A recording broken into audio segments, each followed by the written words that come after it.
नमस्कार साथियों, स्वागत है आपका ऑनलाइन स्टडी ग्रुप में।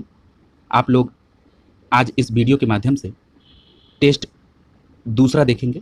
पहला टेस्ट कंप्लीट हो चुका है, 3 पार्ट के माध्यम से उसको कंप्लीट किया गया। ये आज दूसरा टेस्ट प्रारंभ हो रहा है। ये दूसरे टेस्ट का पहला पार्ट है। चलिए प्रारंभ करते हैं। लिखा है कि हाल ही में चीन ने निम्नलिखित में से किस देश में पश्चिमी चीन को हिंद महासागर से जोड़ने के लिए अपना पहला व्यापार गलियारा खोला है? तो आपका सही जवाब होगा म्यांमार, यानी पहले प्रश्न का सही जवाब होगा बी। इसको समझिए जरा कि चीन में एक जगह है जिसका नाम है चेंगदू और म्यांमार में एक जगह है जिसका नाम है यांगून। इन दोनों के मध्य हिंद महासागर तक पहुंचने के लिए एक नया समुद्री सड़क और रेल लिंक खोला गया, जिसको कहा गया कि ये एक व्यापार गलियारा है। इस व्यापार गलियारे के माध्यम से चीन का जो पश्चिमी चीन इलाका है वो हिंद महासागर से जुड़ जाएगा। दूसरी बात कि व्यापार गलियारा जो है हिंद महासागर के लिए एक और सीधा चीन आउटलेट तैयार हो जाएगा, यानी कि इसका पूर्व में पाकिस्तान में ग्वादर बंदरगाह पर भी एक चीन का आउटलेट है जो हिंद महासागर में है। दूसरी बात कि चीन के इस व्यापार मार्ग के संदर्भ में एक शब्द का प्रयोग होता है जिसका नाम है मलक्का दुविधा। ये मलक्का दुविधा शब्द जो है चीन के पूर्व राष्ट्रपति जिनका नाम हु जिनताओ है, उन्होंने 2003 में जारी किया था। ये क्या है मलक्का दुविधा? क्योंकि चीन का जो अधिकांश तेल है वो मलक्का जलडमरू से होकर आता है और इस क्षेत्र पर जब समुद्री नाकाबंदी लगती है तो चीन की अर्थव्यवस्था पर प्रतिकूल प्रभाव पड़ सकता है। इस मार्ग के द्वारा, यानी ये जो नए मार्ग म्यांमार के द्वारा स्टैब्लिश हुआ है, इसके द्वारा मलक्का दुविधा के लिए चीन को एक विकल्प मिल गया है। ठीक है, इसलिए इसको कोरिलेट करना आवश्यक था। प्रश्न संख्या 1 का सही जवाब होगा बी। अगला देखिए म्यांमार। दूसरा है विश्व सामाजिक सुरक्षा रिपोर्ट 2020-22 के संदर्भ में निम्नलिखित कथनों पर विचार कीजिए। पहला कथन है कि इसे विश्व बैंक द्वारा जारी किया गया। यह पहला कथन गलत है, इसे अंतर्राष्ट्रीय श्रम संगठन ILO द्वारा जारी किया गया। दूसरा कथन कर रहा है कि इस रिपोर्ट के अनुसार 2020 में वैश्विक आबादी का 50% से अधिक हिस्सा सामाजिक सुरक्षा के दायरे में किसी भी सुरक्षा के लाभान्वित नहीं हुआ है। यह दूसरा कथन सही है। ठीक है, और इस प्रकार जो विश्व स्तर पर 4.1 बिलियन लोग किसी भी प्रकार की सामाजिक सुविधा का प्राप्त नहीं करते हैं, यानी इस प्रश्न में पहला स्टेटमेंट गलत है, दूसरा सही है, इसलिए आपका आंसर होगा विकल्प बी, केवल दूसरा सही है। तीसरा देखिए, कह रहा है कि कैबिनेट समिति के संदर्भ में निम्नलिखित कथनों पर विचार कीजिए और कौन सा सही है। कैबिनेट समितियों के बारे में अगर बात करेंगे तो कह रहा है कि इसका गठन प्रधानमंत्री द्वारा किया जाता है, तो ये स्टेटमेंट सही है। ठीक है, इसका गठन किसके द्वारा होता है? प्रधानमंत्री के द्वारा होता है। ये आवश्यकताओं और स्थितियों के आधार पर स्थापित होती हैं। इनकी संख्या, नामकरण और संरचना जो है समय समय पर बदलती रहती है। दूसरा कथन है कि ये नीतिगत मुद्दों की गहन जांच हेतु गठित की जाती है। ये भी कथन सही है। ठीक है, और ये कैबिनेट के कार्यभार को कम करने में भी मदद करती है। इस प्रकार प्रश्न संख्या 3 में दोनों कथन यहाँ पर सही है। जरा कैबिनेट समिति को समझेंगे तो आप देखेंगे कि संविधान में इसका कोई उल्लेख नहीं है और 2 प्रकार की होती है कैबिनेट समिति, एक होती है स्थायी और दूसरी होती है तदर्थ। ठीक है, प्रश्न संख्या 3 का सही जवाब क्या होगा? 1 और 2, यानी सी विकल्प सही हो जाएगा। अगला देखिए, करा कि निम्नलिखित में से लोकपाल के अधिकार क्षेत्र में कौन कौन आता है? तो यहाँ पे प्रधानमंत्री, सांसद और ग्रुप सी और ग्रुप डी, ये तीनों लोकपाल के दायरे में आते हैं। ठीक है, यानी यहाँ पर तीनों सही हो जाएंगे। ठीक है, दूसरी बात आपको ये याद रखनी है कि इसके अलावा मंत्रालय, सांसद, ये भी जो है इनके भी लोग इसमें लोकपाल के दायरे में आते हैं। जो लोकपाल है इसके गठन के बारे में जरा समझिए कि ये भारत में एक प्रशासनिक सुधार आयोग है जिसका शॉर्ट फॉर्म क्या है? ARC, जिसका टाइम पीरियड है 1966 से 1970।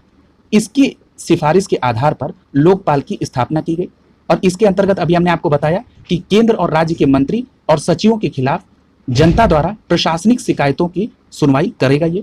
ठीक है, इस प्रकार आप प्रश्न को देख लिए। अगर नियुक्ति की बात करें तो लोकपाल की नियुक्ति राष्ट्रपति द्वारा की जाती है। ठीक है, और इसके अंतर्गत न्यायपालिका को नहीं रखा गया, यानी न्यायपालिका को लोकपाल के दायरे से बाहर रखा गया। ये भी बात आपको समझना होगा। जब राष्ट्रपति लोकपाल की नियुक्ति करते हैं तो वो भारत के मुख्य न्यायाधीश, लोकसभा के अध्यक्ष और राज्यसभा के सभापति से परामर्श भी कर लेते हैं। ठीक है, इस प्रकार आपने लोकपाल को 360 डिग्री में समझ लिया। प्रश्न संख्या 4 का सही जवाब होगा डी, 1, 2 और 3। अगला देखिए, 5वां प्रश्न कह रहा है कि हाल ही में महिला एवं बाल विकास मंत्रालय ने पोषण 2.0 का उद्घाटन किया, जिसके तहत ध्यान केंद्रित किया गया। तो याद रखिएगा कि ये जो महिला एवं बाल विकास मंत्रालय द्वारा पोषण 2.0 किया गया, इसके तहत ये जो एकीकृत और समेकित बाल सेवा, जिसमें आंगनबाड़ी सेवाएं, पोषण अभियान, किशोरियों के लिए योजना और राष्ट्रीय सुरक्षा गृह योजना है, इसको कवर किया जाएगा। इस प्रकार आप ये कह सकते हैं कि ये एक अम्ब्रेला योजना है, ठीक है। यानी इसमें आपका विकल्प कौन सा सही हो जाएगा? बी विकल्प, कि ये समेकित बाल विकास योजना है, यानी 5वें का सही जवाब होगा बी। 6वां देखिए, कह रहा नीचे दिए गए कथन को पढ़िए और उसकी जांच करिए। कह रहा कंपनी मामलों को नियंत्रित करने के लिए 1773 के विनियमन अधिनियम को पेश किया गया। ये 1773 के रेगुलेटिंग एक्ट के बारे में बात कर रहा है।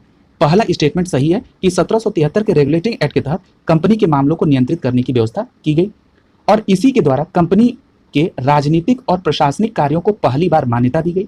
1773 के रेगुलेटिंग एक्ट के तहत भारत में केंद्रीय प्रशासन की नींव पड़ी। और एक प्रश्न जो ज्यादा पूछा जाता है कि बंगाल के गवर्नर को बंगाल का गवर्नर जनरल 1773 के रेगुलेटिंग एक्ट के तहत बनाया गया। इसमें 4 सदस्यों की कार्यकारी परिषद भी बनी और इसके तहत वॉरेन हेस्टिंग बंगाल का गवर्नर से बंगाल का पहला गवर्नर जनरल बना। दूसरी बात कि इसके अंतर्गत बॉम्बे मद्रास प्रेसिडेंसी को बंगाल के गवर्नर के अधीन लाया गया। पहले ये तीनों स्वतंत्र थे। और एक और महत्वपूर्ण पॉइंट कि कलकत्ता में जो सर्वोच्च न्यायालय की स्थापना हुई वो 1773 के रेगुलेटिंग एक्ट के तहत 1774 में की गई। यानी पहला कथन सही है। कारण देखिए, इसमें कंपनी के राजनीतिक और वाणिज्यिक कार्यों को अलग रखा गया था। ये 1773 के तहत नहीं, ये 1784 के पीट्स इंडिया एक्ट के तहत जो कंपनी के वाणिज्यिक और राजनीतिक कार्य थे उनके बीच अंतर किया गया।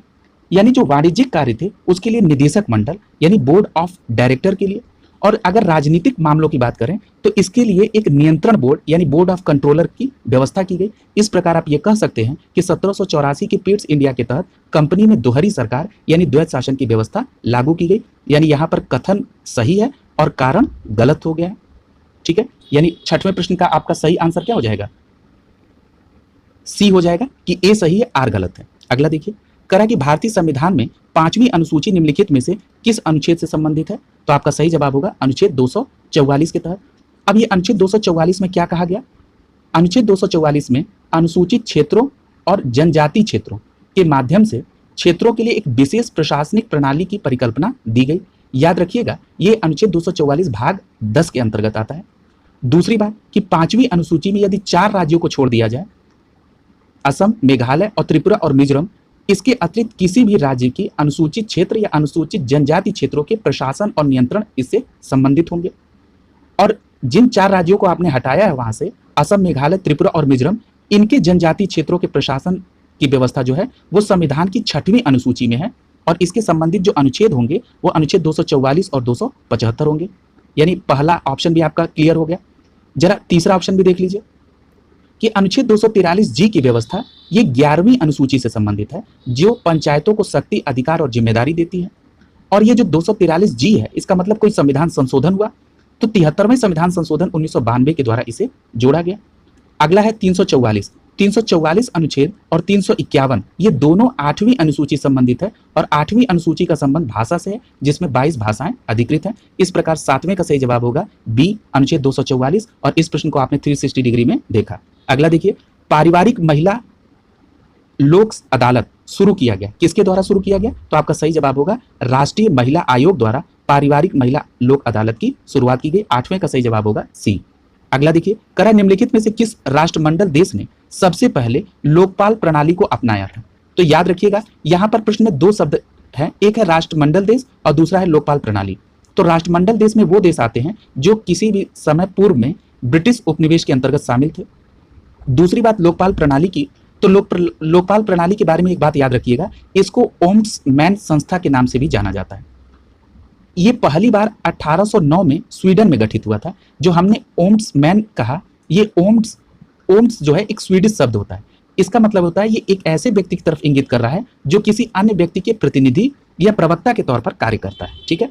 दूसरी बात, अब प्रश्न पे आइए, कह रहा है कि राष्ट्रमंडल देश में सबसे पहली बार लोक प्रणाली कहां लागू हुई? तो आपका सही जवाब होगा न्यूजीलैंड में 1962 में इसे लागू किया गया, ठीक है।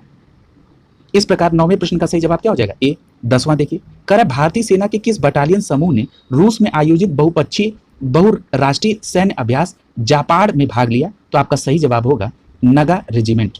याद रखिएगा रूस में एक जगह है निझनी, वहां पर एक बहुराष्ट्रीय सैन्य अभ्यास हुआ जिसका नाम है जापाड़ 2021। इसमें भारतीय सेना ने भी भाग लिया और भारत की तरफ से नगा बटालियन समूह जो कि एक इन्फेंट्री रेजिमेंट है, इसने भाग लिया। ये महत्वपूर्ण प्रश्न है। प्रश्न संख्या 10 का सही जवाब होगा सी। 11 देखिए, हाल ही में चर्चा में रहा उमंग गोट नदी प्रभावित होती है कहां पे? तो जो उमंग गोट नदी है ये मेघालय में प्रभावित होती है। ये 11 का सही जवाब होगा डी। अब ये उमंगोट नदी क्यों चर्चा में आ गई? क्योंकि उमंगोट जल विद्युत परियोजना मेघालय सरकार द्वारा रद्द कर दी गई, इसलिए चर्चा में है। एक बात और याद रखिएगा, ये जो उमंगोट नदी है ये इसे दावकी नदी के नाम से भी जाना जाता है और ये एशिया की सबसे स्वच्छ नदी होती है। अच्छा, इसका उद्गम कहाँ से है? तो जो ये दावकी या जो उमंगोट नदी है ये पूर्वी सिलांग के पीक से निकली है। इसके संदर्भ में एक रोचक तथ्य और है। इस नदी के किनारे एक मेघालय का गांव है जिसका नाम है मावलिंग नोंग। ये जो मावलिंग नोंग है इस गांव का अर्थ होता है कि ईश्वर का स्वयं का बगीचा, ठीक है, और इसे एशिया का सबसे स्वच्छ गांव कहा जाता है। ये भी इससे संबंधित है, ये इसी नदी के किनारे है। यानी प्रश्न संख्या 11 का सही जवाब क्या होगा? डी हो जाएगा। अगला देखिए, कह रहा है कि निम्नलिखित में से किसने सबसे पहले संविधान सभा की विचार रखा था? तो जो विकल्प है उसमें एम.एन. रॉय ने 1934 में सबसे पहली बार संविधान सभा का विचार रखा था। 12 का सही आंसर होगा डी। जरा इसकी सीक्वेंस को समझ लीजिए। इसके बाद 1935 में भारतीय राष्ट्रीय कांग्रेस ने पहली बार आधिकारिक तौर पर संविधान को तैयार करने की बात की, यानी संविधान सभा की मांग की। 1938 में जवाहरलाल नेहरू ने कांग्रेस अधिवेशन के दौरान यह घोषणा की कि स्वतंत्र भारत का जो संविधान है वो बिना किसी हस्तक्षेप के और वयस्क मताधिकार पर आधारित होना चाहिए। उसके बाद संविधान सभा की मांग को अंततः ब्रिटिश सरकार ने सैद्धांतिक तौर पर 1940 के अगस्त प्रस्ताव के तौर पर माना और बाद में 1942 में ब्रिटिश कैबिनेट के एक सदस्य स्टैनफोर्ड क्रिप्स की अध्यक्षता में द्वितीय विश्व युद्ध के बाद एक ब्रिटिश सरकार ने एक मसौदा प्रस्ताव संविधान सभा के लिए प्रस्तुत किया। ये सीक्वेंस आपने समझ लिया। प्रश्न संख्या 12 का सही जवाब होगा डी, एम.एन. रॉय। 13 देखिए, राज्यसभा के संदर्भ में निम्नलिखित में से कौन सा कथन सही है? यह राज्यसभा के संदर्भ में देखना है। पहला कथन है राष्ट्रपति आंग्ल भारतीय समुदाय के 2 सदस्यों का मनोनयन करती है। देखिए पहला स्टेटमेंट ही गलत है। क्यों? पहले सीधे गलत इसलिए है क्योंकि राष्ट्रपति आंग्ल भारतीय समुदाय के जो 2 सदस्यों का मनोनयन करते हैं वो लोकसभा में करते हैं, न कि राज्यसभा में। अब जरा लोकसभा और राज्यसभा और आंग्ल भारतीय समुदाय दोनों के बारे में थोड़ा सा समझ लीजिए। राज्यसभा में जो सदस्यों की अधिकतम संख्या है वो 250 निर्धारित है, जिसमें 238 सदस्य जो हैं वो राज्यों और केंद्र शासित प्रदेशों के प्रतिनिधि यानी अप्रत्यक्ष तरीके से आते हैं। वहीं 12 सदस्य जो हैं वो राष्ट्रपति द्वारा मनोनीत होते हैं। ये सदस्य कला, साहित्य, विज्ञान और समाज सेवा में काफी अनुभव और व्यवहारिक काफी ज्ञान रखते हैं। दूसरी बात कि अगर आप आंग्ल भारतीय समुदाय की बात करेंगे तो आंग्ल भारतीय समुदाय की लोकसभा में जो राष्ट्रपति की मनोनयन की शक्ति थी उसको अभी हाल ही फिलहाल में हटा दिया गया। किसके द्वारा हटाया गया? तो संसद में एक संविधान विधेयक प्रस्तुत किया गया, 126वां संशोधन विधेयक, और ये जब विधेयक पारित हुआ तो इसका क्रम था 104वां संविधान संशोधन। यानी जब वो विधेयक प्रस्तुत किया गया तो उसका क्रम था 126वां और पारित हुआ तो 104वां संविधान संशोधन था। ये भी कई बार लिख के कंफ्यूजन पैदा करने की कोशिश करता है, तो आप लोग अलर्ट रहिएगा। दूसरी बात कि इस 104वें संविधान संशोधन के द्वारा अनुसूचित जाति अनुसूचित जनजाति के आरक्षण के विस्तार किया गया 10 वर्षों के साथ, और साथ ही साथ लोकसभा और राज्य की विधानसभाओं में आंग्ल भारतीयों के नामांकन को भी हटा दिया गया। यानी जो राष्ट्रपति लोकसभा में 2 सदस्य और राज्यपाल राज्य की विधान सभा में 1 सदस्य का मनोनयन करते थे, अब वो नहीं होगा। ये 25 जनवरी 2020 से प्रभावी हो गया। इस प्रकार 13वें प्रश्न का आपका पहला स्टेटमेंट गलत है। दूसरा देखिए, संविधान की 4थी अनुसूची सदन में सीटों के आवंटन की बात करती है, तो ये बात सही है कि 4थी अनुसूची में राज्य और केंद्र शासित प्रदेश राज्यों की राज्यसभा में सीटों के आवंटन से संबंधित है। यानी 13 में केवल दूसरा सही है, यानी 13 का विकल्प बी सही हो जाएगा। अगला देखिए, कह रहा है कि मुख्य चुनाव आयुक्त को हटाया जा सकता है। इसके विकल्प बी के इंग्लिश वाले पार्ट में प्रेसिडेंट दिया था और हिंदी में उसका ट्रांसलेशन किया स्पीकर, जबकि होना चाहिए राष्ट्रपति। यानी मुख्य चुनाव आयुक्त को राष्ट्रपति महोदय संसद के दोनों सदनों द्वारा विशेष बहुमत से पारित एक प्रस्ताव के आधार पर या तो साबित दुर्व्यवहार या अक्षमता के आधार पर हटा सकते हैं।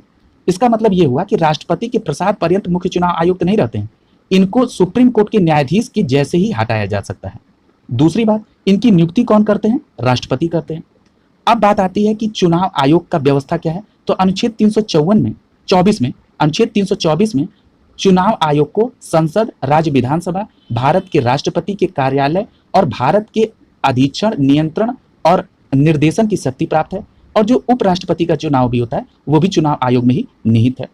दूसरी बात आपको ये याद रखनी है कि जो इनके चुनाव आयोग के जो आयुक्त और अन्य मुख्य चुनाव आयुक्त और अन्य आयुक्त होते हैं, इनके वेतन भत्ते भी उच्चतम न्यायालय के न्यायाधीश के ही समान होते हैं। अगर इनकी पदावधि की बात की जाए तो ये 6 वर्ष या 65 वर्ष जो पहले पूरा हो जाए तब तक ये इनकी पदावधि होती है। इसका मतलब जो आपने पहले टेस्ट में कैग के बारे में पढ़ा था वही पदावधि ये निर्वाचन आयुक्त की भी होती है। ठीक है, इस बात को भी याद रखिएगा।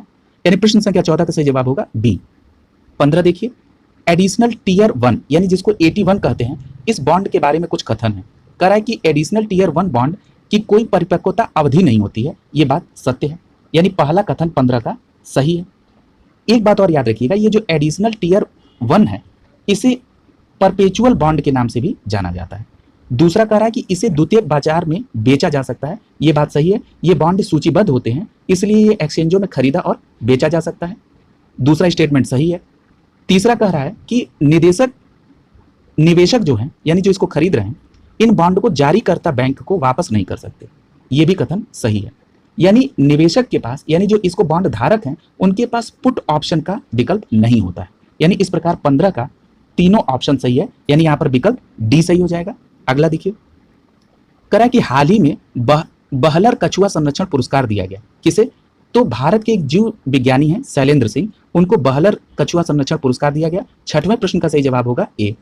अब ये पुरस्कार कब से स्थापित है? तो 2006 से स्थापित है और कछुआ संरक्षण में इसे नोबेल पुरस्कार के तौर पे देखा जाता है। 6वें का सही जवाब होगा ए। 7वां देखिए, निम्नांकित में से कौन सा निकाय आंग्ल भारतीय समुदाय के लिए संवैधानिक व अन्य कानूनी संरक्षोपाय के मामलों में जांच करता है और राष्ट्रपति को रिपोर्ट देता है? कहने का मतलब ये है कि निम्नलिखित में से कौन सा निकाय आंग्ल भारतीय समुदाय के संवैधानिक मामलों या अन्य कानूनी मामलों को देखता है और जांच रिपोर्ट को राष्ट्रपति को देखता है? तो आपका सही जवाब होगा राष्ट्रीय अनुसूचित जाति आयोग, यानी विकल्प बी सही हो जाएगा। जो एससी आयोग होता है वो देखता है।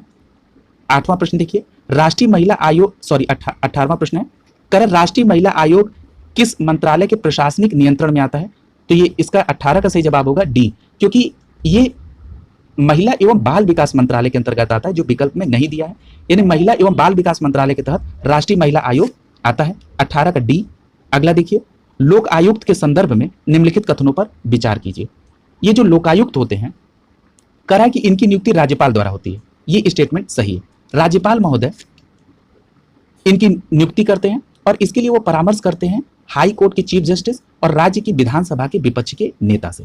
यानी पहला स्टेटमेंट सही। दूसरा कह रहा है कि इसको दूसरी बार नियुक्ति नहीं दी जा सकती है, तो ये बात सही है। इनकी पुनर्नियुक्ति का प्रावधान नहीं है, यानी दूसरा स्टेटमेंट भी सही है। ठीक है, अब हम अगर इसके अर्हता की बात करें तो कुछ प्रदेशों में न्यायिक योग्यता रखी गई है। उत्तर प्रदेश भी वो राज्य है जहां पर इनकी न्यायिक योग्यता रखी गई। अगर इनके कार्यकाल की बात करें तो 5 वर्ष या 65 वर्ष जो अधिक हो, वो जो पहले हो जाए वो तब तक ये कार्य पर रहेंगे। अगर इनके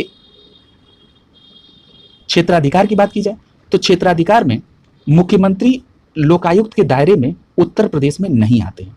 ठीक है, यानी उत्तर प्रदेश के साथ महाराष्ट्र, राजस्थान, बिहार और उड़ीसा में भी नहीं आते हैं। इसके अलावा जो मंत्री हैं या उच्च सिविल सेवक हैं वो लोकायुक्त के दायरे में आते हैं। अगर हम बात करें कि राज्य की विधानसभा के सदस्यों की, तो वो भी उत्तर प्रदेश में लोकायुक्त के दायरे में आते हैं।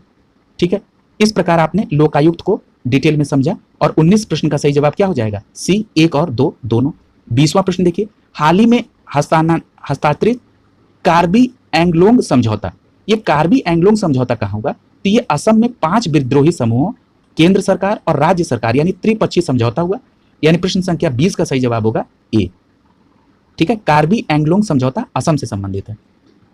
अगला देखिए, कह रहा है कि हाल ही में समाचार पत्रों में अकाउंट एग्रीगेटर सिस्टम के संदर्भ में कहा गया। जरा समझिए, पहला कथन है कि गैर बैंकिंग वित्तीय कंपनियों का एक नया वर्ग है, तो बात सही है।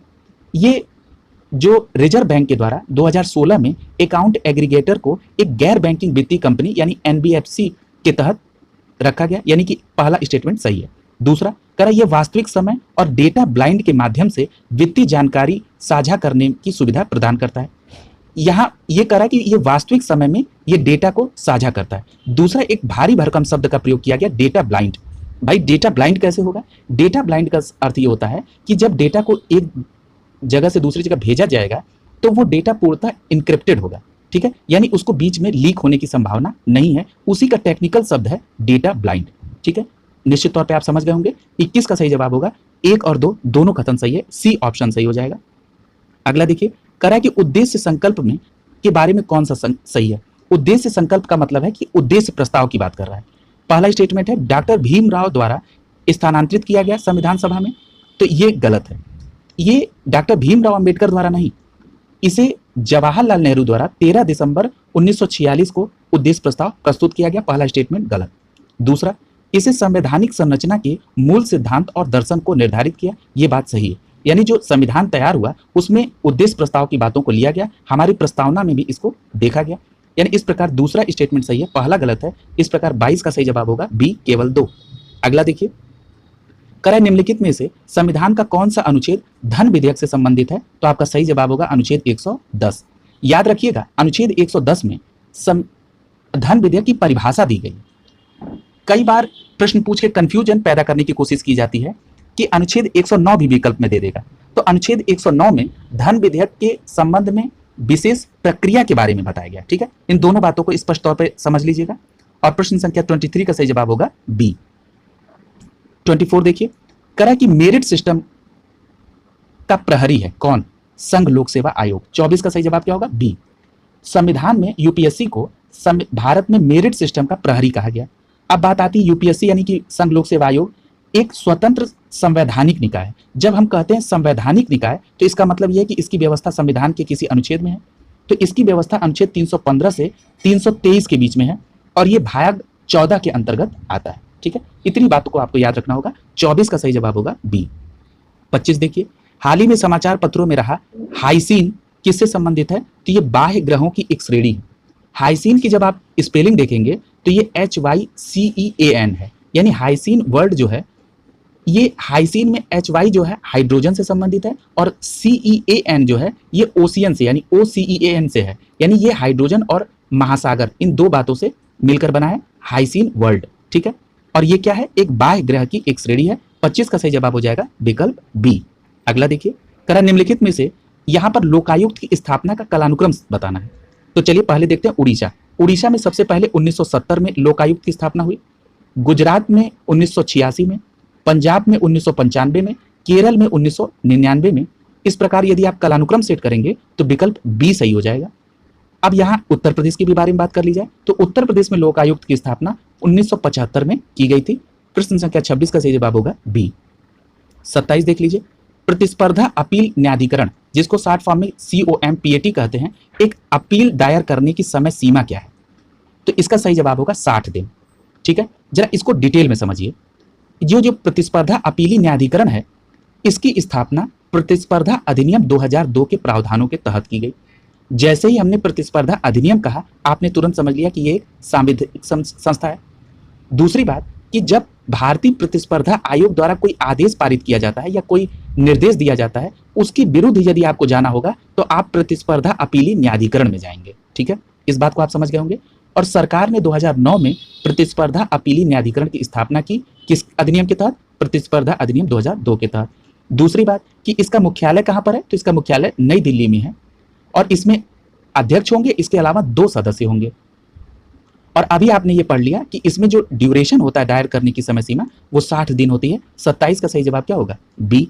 अगला देखिए, करा कि बार काउंसिल ऑफ इंडिया यानी BCI है। तो अभी हमने आपको बता दिया कि संवैधानिक और सांविधिक का क्या अर्थ होता है, ठीक है। बार काउंसिल ऑफ इंडिया का गठन अधिवक्ता अधिनियम 1961 के तहत हुआ। इसका मतलब ये कैसी संस्था हुई? सांविधिक निकाय, यानी 28 का सही जवाब क्या हो जाएगा? ए हो जाएगा। अगला देखिए, 29वां प्रश्न कर रहा है साइबर अपील अधिकरण निम्नलिखित में से किसके अधीन काम करता है? तो याद रखिएगा कि जो साइबर अपील अधिकरण है ये इसकी स्थापना सूचना प्रौद्योगिकी अधिनियम 2000 के तहत एक प्रमाणन प्राधिकरण नियंत्रण के तौर पर की गई थी और ये आपराधिक प्रक्रिया संहिता, नैसर्गिक न्याय सिद्धांत और सिविल प्रक्रिया संहिता 1908 इनके अधीन कार्य करता है, यानी प्रश्न संख्या 29 का सही जवाब होगा डी। अगला देखिए, हाल ही में भारत और सिंगापुर के बीच द्विपक्षीय अभ्यास सिम्बैक्स के 28वें संस्करण का आयोजन कहां किया गया? तो आपका सही जवाब होगा दक्षिण चीन सागर, यानी 30वें प्रश्न का सही जवाब होगा सी। यानी ये समझ लीजिए कि सिम्बैक्स किसके बीच, भारत और सिंगापुर। कौन सा संस्करण, 28वां। कहाँ हुआ, दक्षिण चीन सागर। कब से प्रारंभ हुआ है, तो ये 1994 से। ठीक है, 30 का सी ऑप्शन। अगला देखिए 31, कराए कि निम्नलिखित में से कौन सी संस्था विश्वविद्यालय रैंकिंग 2022 में भारतीय संस्थाओं की श्रेणी में शीर्ष प्रदर्शन करता रहा। तो पहली बात ये समझ लीजिए कि हाल ही में एक संस्था है जिसका नाम क्या है, जिसका नाम है टाइम्स हायर एजुकेशन। इसके द्वारा ये विश्वविद्यालय की रैंकिंग 2022 दी गई। इसमें 1000 यूनिवर्सिटियों में भारत की 35 यूनिवर्सिटी ने पार्टिसिपेट किया और इसमें पहला रैंक जो है IISc बेंगलुरु, जिसको भारतीय विज्ञान संस्थान कहते हैं, इसने प्राप्त किया। दूसरा स्थान IIT रोपड़ ने प्राप्त किया था। यानी प्रश्न संख्या 31 का सही जवाब होगा बी। अगला देखिए, राष्ट्रीय निवेश एजेंसी NIA, देखिए NIA का फुल फॉर्म गलत दिया है, ये ट्रांसलेशन में गड़बड़ी हुई है। ये NIA जो होती है ये राष्ट्रीय जांच एजेंसी होती है। राष्ट्रीय जांच एजेंसी के बारे में पूछ रहा है, निम्नलिखित में से कौन सा कथन सही नहीं है। नहीं जहां दिया है वहां अलर्ट हो जाइए। पहला कथन है कि इसका गठन 2009 में NIA अधिनियम 2009 के प्रावधानों के तहत किया गया। ये स्टेटमेंट गलत है, इसमें आधी बात सही है आधी बात गलत है। इसका गठन 2009 में हुआ लेकिन INA अधिनियम 2008 के तहत हुआ। इस प्रकार पहला स्टेटमेंट गलत। दूसरा, इसका मुख्यालय नई दिल्ली में है NIA का, ये सही है। और दूसरी बात कि जो NIA की शाखा कार्यालय है वो लखनऊ में भी है, ये भी बात याद रखिएगा। इसका नेतृत्व राष्ट्रपति द्वारा नियुक्त एक महानिदेशक करते हैं, ये भी बात सही है। और NIA गृह मंत्रालय के अंतर्गत काम करती है, यह भी बात सही है। यानी प्रश्न संख्या 32 में ए ऑप्शन सही होगा। अगला देखिए, करा कि तदर्थ समितियों के संदर्भ में निम्नलिखित में से कौन सा कथन सही है। करा कि जो तदर्थ समिति होती है इसको दो भागों में बांटा जा सकता है, एक जांच समिति और दूसरी सलाहकार समिति। पहला कथन सही है। दूसरे में कह रहा है कि जांच समितियां में विधेयकों पर चुनिंदा या संयुक्त समितियां शामिल होती हैं जिन्हें विशेष विधेयकों पर विचार करने या रिपोर्ट हेतु नियुक्त किया जाता है। ये दूसरा स्टेटमेंट गलत है। ये काम जो है ये सलाहकार समिति करती है, यानी जहां जांच समिति है वहां पे सलाहकार समिति होना चाहिए था। जांच समिति का काम यह है कि इसका गठन दोनों सदनों द्वारा समय समय पर आवश्यकता अनुसार स्वीकृत प्रस्ताव या विशिष्ट विषयों पर जांच करने और रिपोर्ट देने के लिए होता है और ये अपनी जांच रिपोर्ट अध्यक्ष या सभापति को देते हैं। प्रश्न संख्या 33 में आपने देखा कि पहला स्टेटमेंट सही है लेकिन दूसरा स्टेटमेंट गलत है। ठीक है, यानी कि यहां पर केवल एक सही होगा, यहां ए ऑप्शन सही है। अगला देखिए, निम्नलिखित अनुच्छेद में से संसद को संविधान संशोधन की शक्ति प्राप्त है। तो याद रखिएगा अनुच्छेद 368 के तहत यानी 368 के तहत संविधान संशोधन का यानी कि कॉन्स्टिट्यूशन अमेंडमेंट का अधिकार है। यानी 34 का सही जवाब होगा बी। ठीक है, एक बात और याद रखिएगा, यहाँ अमेंडमेंट से संबंधित यानी संविधान संशोधन से संबंधित केशवानंद भारती बनाम केरल राज्य में 1973 में सर्वोच्च न्यायालय ने कहा कि संविधान संशोधन संविधान की मूल आत्मा को डिस्टर्ब नहीं करेगी। ठीक है, दूसरी बात, आइए जरा अन्य अनुच्छेद को भी देख लीजिए। अनुच्छेद 365 के तहत राष्ट्रपति शासन की व्यवस्था है। अनुच्छेद 320 के तहत लोक सेवा आयोग के कार्य की बात की गई है, जो अभी आपने पढ़ा भी। अनुच्छेद 330 के तहत लोकसभा में अनुसूचित जाति और अनुसूचित जनजाति के स्थानों के आरक्षण की बात की गई है। ठीक है, इस प्रकार 34 का सही जवाब क्या हो जाएगा बी। अगला देखिए 35, IUCN वर्ल्ड कंजर्वेशन कांग्रेस 2020 का आयोजन कहाँ किया गया। तो आपका सही जवाब होगा फ्रांस के मार्सिले में। ठीक है, एग्जैक्ट जगह भी याद रखिए। ये जो IUCN आयोजित करती है ये 4 वर्ष में एक बार आयोजित होता है। इस प्रकार जो पहला कांग्रेस ये कंजर्वेशन कांग्रेस आयोजित हुआ वो संयुक्त राज्य अमेरिका में 1948 में हुआ। 35वें का सही जवाब होगा डी, फ्रांस के मार्सिले में। अगला देखिए, कर राज्य लोक सेवा आयोग के सदस्यों के वेतन भत्ते और पेंशन पूरी व्यय किस पर भारित होते हैं। तो आपका यहाँ पर आंसर होगा राज्य के संचित निधि पर। ये जो राज्य लोक सेवा आयोग है ये अनुच्छेद 315 से 323 तक है और भाग 14 में, यानी UPSC जैसे सदस्यों की संरचना, नियुक्ति, निष्कासन और शक्तियों का प्रावधान इसमें निहित किया गया है। याद रखिएगा जो राज्य लोक सेवा आयोग है उसमें आयोग के अध्यक्ष और सदस्य की नियुक्ति कौन करता है, राज्यपाल। दूसरी बात कि आयोग के अध्यक्ष और सदस्य का जो कार्यकाल है वो 6 वर्ष या 62 वर्ष जो पहले पूरा हो जाए ये तब तक पदावधि रहेगी। और इनके जो वेतन भत्ते हैं वो किस पर, राज्य की संचित निधि पर होंगे। एक बात और याद रखिएगा कि राज्यपाल भले ही राज्य लोक सेवा आयोग की सदस्य या अध्यक्षों की नियुक्ति करते हैं लेकिन केवल राष्ट्रपति को यह पावर है कि उनको हटा सकते हैं। ठीक है, यानी 36 का सही जवाब क्या होगा ए।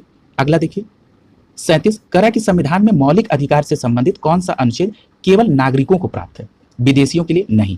तो यहाँ विकल्प में 29 यानी 29वां अनुच्छेद जो अल्पसंख्यकों की भाषा, लिपि और संस्कृति के संरक्षण से संबंधित है, ये केवल नागरिक को है, विदेशियों को नहीं। जरा अन्य अनुच्छेद को भी समझ लीजिए। अनुच्छेद 15 जो धर्म, मूलवंश, जाति, लिंग और जन्म स्थान के आधार पर भेदभाव को निषेध करती है, ये भी केवल नागरिकों को है, विदेशियों को नहीं। दूसरा अनुच्छेद 16 सार्वजनिक रोजगार के मामलों में जो अवसर की समानता की व्यवस्था करती है, ये भी केवल नागरिकों को है, विदेशियों को नहीं। वहीं अनुच्छेद 19 जो स्वतंत्रता का 6 अधिकार देती है, भाषण, अभिव्यक्ति का, सभा करने का, संघ का, आंदोलन का, निवास का या कहीं पर भी पेशा करने का, ये सभी अधिकार केवल नागरिकों को प्राप्त है, विदेशियों को नहीं। और अनुच्छेद 29 आपने देख ही लिया। अनुच्छेद 30 भी जिसमें अल्पसंख्यकों के शैक्षणिक संस्थान की व्यवस्था की गई है, ये भी केवल नागरिकों को प्राप्त है, विदेशियों को नहीं। इस प्रकार अनुच्छेद 15, 16, 19, 29 और 30 ये केवल नागरिकों को प्राप्त है, विदेशियों को नहीं। जरा प्रश्न में जो अन्य विकल्प हैं उनको समझ लीजिए। अनुच्छेद 22, अनुच्छेद 22 के अंतर्गत कुछ मामलों में गिरफ्तारी और नजरबंदी के खिलाफ संरक्षण है, ये नागरिक और विदेशी दोनों को प्राप्त है। अनुच्छेद 14 विधि की समझ समता का अधिकार, ये भी नागरिक और विदेशी दोनों को प्राप्त है। अनुच्छेद 21 प्राण एवं दैहिक स्वतंत्रता का अधिकार यानी जीवन और व्यक्तिगत स्वतंत्रता की सुरक्षा, ये 21 में है, ये भी दोनों लोगों को प्राप्त है, नागरिक और विदेशियों को। 37 का सही जवाब होगा बी। 38वां प्रश्न देखिए, बौद्धिक संपदा अपीलीय बोर्ड यानी जिसको शॉर्ट में IPAB कहा जाता है, इसका मुख्यालय कहाँ है? तो आपका सही जवाब होगा इसका मुख्यालय चेन्नई में है। याद रखिएगा, इसके साथ ही साथ मुंबई, दिल्ली, कोलकाता और अहमदाबाद में भी इनकी बैठकों के स्थान है। और इसकी स्थापना किसके द्वारा हुई? तो ट्रेड मार्क्स एक्ट 1999 के द्वारा। 38 का सही जवाब होगा सी, चेन्नई। अगला देखिए, कराए कि जल संरक्षण और प्रबंधन पर पहला संसदीय मंच किस वर्ष गठित किया गया? तो आपका सही जवाब होगा इसका गठन 2005 में किया गया। याद रखिएगा कि 12 मई 2005 को तत्कालीन लोकसभा अध्यक्ष सोमनाथ चटर्जी द्वारा जल संरक्षण और प्रबंधन पर एक संसदीय समिति के गठन किया गया। इस प्रकार 39 का सही जवाब क्या होगा? बी। एक बात और याद रखिएगा कि वर्तमान में 8 संसदीय मंच हैं। 39 का जवाब बी। 40 देखिए, हाल ही में भारत के निम्नलिखित में से किस पड़ोसी देश में आर्थिक आपातकाल की घोषणा का प्रावधान किया गया? तो ये इसका जवाब होगा श्रीलंका में, यानी विकल्प ए सही होगा। अगला देखिए, हाल ही में निम्नलिखित में से किसे ग्रामीण क्षेत्रों में पासपोर्ट सेवा केंद्र के प्रबंधन और संचालन की मंजूरी मिली है? तो आपका सही जवाब होगा कॉमन सर्विस सेंटर, यानी 41 का बी ऑप्शन सही होगा। ये याद रखिएगा, इसको शॉर्ट फॉर्म में CSC कहते हैं। ये जो CSC है, ये इलेक्ट्रॉनिक और सूचना प्रौद्योगिकी मंत्रालय का एक पहल है। दूसरी बात, ये जो CSC है, इसकी स्थापना सरकार ने मई 2006 में की थी और इसको अब पासपोर्ट के प्रबंधन और संचालन की मंजूरी मिल गई। 41 का सही जवाब होगा बी। अगला देखिए, 15वें वित्त आयोग के अध्यक्ष कौन? तो इसका सही जवाब होगा NK सिंह। जरा वित्त आयोग के बारे में समझ लीजिए। जो वित्त आयोग है, ये अनुच्छेद 280 में है और ये एक अर्ध न्यायिक निकाय है। याद रखिएगा, कई बार ये पूछ देता है कि निम्नलिखित में से कौन सा अर्ध न्यायिक निकाय है, तो इसको याद रखिएगा। दूसरी बात, वित्त आयोग का जो प्रावधान है, ये 5 वर्षों में राष्ट्रपति के द्वारा जैसा आवश्यकता समझें वो करते हैं, यानी ये भी आपने इसके टेक्निकल पार्ट को समझ लिया। एक प्रश्न और जो परीक्षाओं में कई बार पूछा जाता है कि किसी भी संस्था या आयोग के पहले अध्यक्ष कौन थे? तो याद रखिएगा, जो वित्त आयोग के पहले अध्यक्ष हैं उनका नाम है KC नियोगी और जो 15वें वित्त आयोग के अध्यक्ष हैं उनका नाम है NK सिंह और 42 का सही जवाब होगा डी। 43 देखिए, निम्नलिखित में से कौन सा सुमेलित नहीं है? करा कि भारत सरकार अधिनियम 1935 संघवाद की व्यवस्था करता है, ये सही है, यानी भारत सरकार अधिनियम 1935 के द्वारा संघीय योजना की बात की गई। इसके अतिरिक्त भी अगर देख लीजिए कि राज्यपाल के कार्यालय, न्यायपालिका, लोक सेवा आयोग और आपातकालीन प्रावधान भी इसी अधिनियम के द्वारा लिए गए। अगला है ब्रिटिश संविधान द्वारा द्विसदनीय व्यवस्था, तो ये भी बात सही है। संसदीय सरकार, ये ब्रिटिश सरकार की ही पहल है। इसके अतिरिक्त एकल नागरिकता, कैबिनेट प्रणाली, ये सभी ब्रिटिश संविधान से ही लिया गया। अगर हम बात करें आयरिश संविधान की, तो ये कह रहा है कि मौलिक अधिकार, ये गलत है। आयरिश संविधान से मूल तौर पर जो प्रमुख पूछा जाता है वो राज्य के नीति निर्देशक तत्व लिए गए। राज्यसभा के लिए जो सदस्यों का नामांकन होता है ये भी आयरिश संविधान से, और जो राष्ट्रपति के चुनाव की पद्धति होती है ये भी आयरिश संविधान से ही संबंधित है, यानी 43 का सही जवाब होगा सी। डी देखिए, ऑस्ट्रेलिया के संविधान से समवर्ती सूची, ये बिल्कुल सही है। यहाँ पर समवर्ती सूची भी ऑस्ट्रेलिया से, व्यापार की स्वतंत्रता भी ऑस्ट्रेलिया से, और जो संसद के दोनों सदनों के जो संयुक्त बैठक है ये भी ऑस्ट्रेलिया के ही संविधान से लिया गया। मौलिक अधिकार को अमेरिका से लिया गया है। एक बात और याद रखिएगा, जो न्यायपालिका की स्वतंत्रता है, यह न्यायिक पुनरावलोकन है, यह राष्ट्रपति का महाभियोग है, या सर्वोच्च न्यायालय या उच्च न्यायालय के न्यायाधीशों की को हटाना हो, या राष्ट्रपति उपराष्ट्रपति का पद हो, ये भी कहां से लिया गया? अमेरिका के संविधान से लिया गया। इतनी बात को आपको इसमें याद रखना होगा। इस पार्ट से निश्चित तौर पर प्रश्न बनते हैं, इसलिए इसको आप याद रखेंगे। 43 का सही जवाब होगा सी। 44 देखिए, राष्ट्रीय आपात प्रबंधन प्राधिकरण का पदेन अध्यक्ष कौन होता है? ये प्रश्न कई बार लोगों को कंफ्यूजन पैदा कर देता है। आज उस कंफ्यूजन का दी एंड कर दिया जाएगा। राष्ट्रीय आपदा प्रबंधन प्राधिकरण का पदेन अध्यक्ष प्रधानमंत्री होते हैं। ठीक है, आप देखिए कंफ्यूजन कहां होती है। ये जो राष्ट्रीय आपदा प्रबंधन प्राधिकरण है, इसका शॉर्ट फॉर्म होता है एनडीएमए। ये जो एनडीएमए है, ये गृह मंत्रालय के प्रशासनिक नियंत्रण में होता है, इसलिए लोग सोचते हैं कि इसका पदेन अध्यक्ष गृह मंत्री होंगे। नहीं, इसके पदेन अध्यक्ष कौन होते हैं? प्रधानमंत्री। ठीक है, इसको याद रखिएगा। इसमें उपाध्यक्ष जो होते हैं वो कैबिनेट मंत्री का दर्जा होता है, जबकि अन्य सदस्यों को राज्य मंत्री का दर्जा होता है। 44 का सही जवाब क्या हो जाएगा आपका? ए, प्रधानमंत्री। अगला देखिए 45वां प्रश्न, हाल ही में राष्ट्रीय पशु आनुवांशिक संसाधन ब्यूरो ने मांडा को किसकी नस्ल के रूप में मान्यता दी है? तो आपका सही जवाब होगा बी, यानी मांडा जो है एक भैंस के नस्ल के रूप में मान्यता दी गई। किसके द्वारा? पशु आनुवांशिक संसाधन ब्यूरो यानी NBAGR द्वारा। एक बात और याद रखिएगा कि ये जो मांडा प्रजाति है ना, ये पूर्वी घाटों में उड़ीसा के कोरापुट क्षेत्र के जो पठारी इलाके हैं उसमें पाई जाती है। दूसरी बात कि कई बार नस्लों से संबंधित पूछ लेता है, तो जो भैंस की 2 नस्लों को और मान्यता दी गई है उनकी भी नाम को जान लीजिए। चिलिका और काला हांडी, ये भैंस की ही नस्लें हैं। और एक भेड़ की भी नस्ल को, जिसका नाम है केंद्रपाड़ा, उसको भी NBAGR द्वारा मान्यता दी गई। अगर इतनी बात को आप याद रख लें तो नस्ल से संबंधित प्रश्न के गलत होने की संभावना बहुत कम हो जाएगी। और 45 का संबंध हो जाएगा बी, भैंस से, यानी मांडा भैंस की नस्ल है। अगला देखिए 46 कह रहा है कि भारतीय प्रेस परिषद, जिसको PCI कहते हैं, इसकी अध्यक्षता की जाती है। इसकी अध्यक्षता सर्वोच्च न्यायालय के सेवानिवृत्त न्यायाधीश के द्वारा की जाती है। और एक बात और याद रखिएगा, इसे पहली बार संसद द्वारा 1966 में इस भारतीय प्रेस परिषद की स्थापना की गई और वर्तमान में ये परिषद प्रेस अधिनियम 1978 के द्वारा कार्यरत है। और याद रखिएगा, ये भी एक अर्ध न्यायिक संस्था है।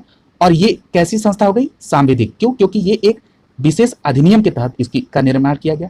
एक बात और याद रखिएगा कि जो इसके अध्यक्ष हैं वो कौन होंगे? सर्वोच्च न्यायालय के सेवानिवृत्त न्यायाधीश। वो प्रश्न में सम्मिलित है। 46 का सी ऑप्शन सही होगा। निम्नलिखित में 47 देखिए, निम्नलिखित में से रीट के किसका रीट का अर्थ होता है? अधिकार या वारंट। तो आइए जरा रीट के बारे में पहले समझ लीजिए। रीट जो है वो सर्वोच्च न्यायालय को अनुच्छेद 32 के तहत और उच्च न्यायालय यानी हाई कोर्ट को अनुच्छेद 226 के तहत जारी करने का अधिकार होता है। और रीट जो है वो ब्रिटिश संविधान द्वारा ली गई है। जरा एक एक करके रीट को, पांचों रीट को समझ लीजिए कि ताकि कभी कंफ्यूजन न रह जाए। अब बंदी प्रत्यक्षीकरण, बंदी प्रत्यक्षीकरण का अर्थ होता है शरीर सहित प्रस्तुत करना। यह अदालत द्वारा उस व्यक्ति को जारी किया जाता है जिसके द्वारा किसी अन्य व्यक्ति को हिरासत में बिना सूचना के लिया गया। इसका मतलब यह है कि बंदी प्रत्यक्षीकरण जो है ये सार्वजनिक प्राधिकरणों के साथ साथ किसी निजी व्यक्ति को भी जारी किया जा सकता है, यानी दोनों के खिलाफ ये आदेश जारी किया जा सकता है। दूसरा है परमादेश। परमादेश का शाब्दिक अर्थ होता है हम आज्ञा देते हैं। इसके द्वारा न्यायालय सार्वजनिक अधिकारी को यह जारी करता है और इसके अनुसार आधिकारिक कर्तव्यों के पालन करने के लिए कहता है। इसका मतलब यह हो गया कि परमादेश किसी भी सार्वजनिक निकाय, निगम, अवर न्यायालय या न्यायाधिकरण या सरकार के खिलाफ भी जारी किया जा सकता है। अगला है प्रतिषेध। प्रतिषेध शब्द का अर्थ होता है निषेध करना, यानी एक न्यायालय द्वारा किसी निचले न्यायालय या ट्रिब्यूनल को जारी किया जाता है ताकि किसी भी बाद में वो अधिकार क्षेत्र से अधिक हो, यानी अधिकार क्षेत्र को हड़पने से रोका जाता है इसमें। ठीक है, ये एक बात और याद रखिएगा, जो प्रतिषेध है ये केवल न्यायिक और अर्ध न्यायिक अधिकारियों के खिलाफ ही जारी किया जाता है। प्रश्न संख्या 47 की तरफ अब हम लोग बढ़ेंगे। अब इसका जवाब आने वाला है। एक और है उत्प्रेषण। उत्प्रेषण का अर्थ होता है प्रमाणित होना, यानी सूचित किया जाना। यानी एक न्यायालय द्वारा निचले न्यायालय या ट्रिब्यूनल को लंबित मामले में अपने पास स्थानांतरित करने या किसी मामले के बाद में आदेशों को रद्द करने के लिए जारी किया जाता है उत्प्रेषण। अगला है अधिकार प्रेक्षा। इसका अर्थ होता है किस अधिकार या वारंट द्वारा। यही प्रश्न में पूछा गया। इसका मतलब इस प्रश्न का सही जवाब क्या हो जाएगा? ए, अधिकार प्रेक्षा। इसको भी समझ लीजिए। यह न्यायालय द्वारा किसी सार्वजनिक कार्यालय में किसी व्यक्ति के दावे की वैधानिकता जांच के लिए जारी किया जाता है। इसका मतलब यह हो गया कि ये 4 रीटों के विपरीत ये किसी भी इच्छुक व्यक्ति की मांग पर जारी की जा सकती है, यानी जरूरी नहीं है कि पीड़ित व्यक्ति द्वारा ही इसे मांग की जाए। यानी 47 का सही जवाब होगा ए, अधिकार प्रेक्षा। इस प्रकार आपने रीट को अच्छे से समझ लिया होगा। 47 का ए आंसर। 48 देखिए, भारतीय संसदीय समूह की निम्नलिखित कथनों पर विचार कीजिए। तो कह रहा है भारतीय संसदीय समूह जो है ये एक स्वायत्त निकाय है, ठीक है, ये कथन सत्य है। अगला कह रहा है कि संसद के पूर्व सदस्य समूह के सहयोगी सदस्य बन सकते हैं, तो ये भी कथन सत्य है। यानी जो संसदीय समूह है इसमें संसद के सभी सदस्यों के लिए खुली होती है। और इसकी स्थापना कब की गई, गठन कब किया गया, 1949 में, यानी 1949 में, ठीक है। यानी 48 का सही जवाब क्या हो जाएगा, 1 और 2 दोनों विकल्प सही है, यानी सी ऑप्शन सही हो जाएगा। 49 देखिए, प्रस्तावना के बारे में पूछ रहा है कि कौन सा कथन सत्य है, यानी प्रियम्बल के बारे में। कह रहा है प्रस्तावना संविधान की भूमिका या परिचय है, बिल्कुल सही बात है, यानी पहला स्टेटमेंट सही है। और अगला कह रहा है कि प्रस्तावना अमेरिका के संविधान से उधार ली की विशेषता है।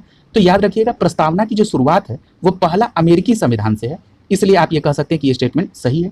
और जो भारतीय प्रस्तावना का जो है वो उद्देश्य संकल्प, यानी जिसको आपने पढ़ा था उद्देश्य प्रस्ताव, उस पर भी आधारित है, जिसको नेहरू जी ने रखा था। प्रस्तावना से संबंधित एक बात और बहुत पूछी जाती है कि प्रस्तावना में 3 शब्द जोड़े गए, तो ये 42वें संविधान संशोधन 1976 के द्वारा जोड़े गए। और ये 3 शब्द कौन थे, समाजवादी, धर्मनिरपेक्ष और अखंडता। ये भी बात याद रखिएगा। 49 का सही जवाब क्या हो जाएगा, यहां पर दोनों विकल्प आपके सही हैं, यानी यहां पर आपका सी ऑप्शन 49 का सही हो जाएगा। 50वां प्रश्न देखिए, कह रहा है कि हाल ही में शिक्षा मंत्रालय ने शिक्षक पर्व 2021 मनाया, इसकी थीम क्या है। तो पहले ये समझ लीजिए जो शिक्षक पर्व बनाया गया ये शिक्षकों के योगदान को मान्यता देने और नई शिक्षा नीति 2020 के लिए ये बनाया गया। कब से कब तक, तो 5 सितंबर से 17 सितंबर 2021 के बीच। ये याद रखिएगा, शिक्षक पर्व 5 सितंबर से 17 सितंबर 2021 के बीच। 2021 में थीम क्या थी, तो इसकी थीम थी इक्वेलिटी एंड सस्टेनेबल स्कूल्स, ठीक है। यानी यहाँ पर 50वें का सही जवाब होगा बी, ठीक है। इस प्रकार आपने दूसरे टेस्ट सीरीज के पहले भाग को कंप्लीट कर लिया। निश्चित तौर पर आपने पहले टेस्ट सीरीज को कंप्लीट कर लिया होगा, नहीं किया है तो उसको तुरंत कर लें और विलंब न करें, ताकि टेस्ट सीरीज समय से खत्म हो जाएगी तो आपका रिवीजन का मौका मिल जाएगा, ठीक है।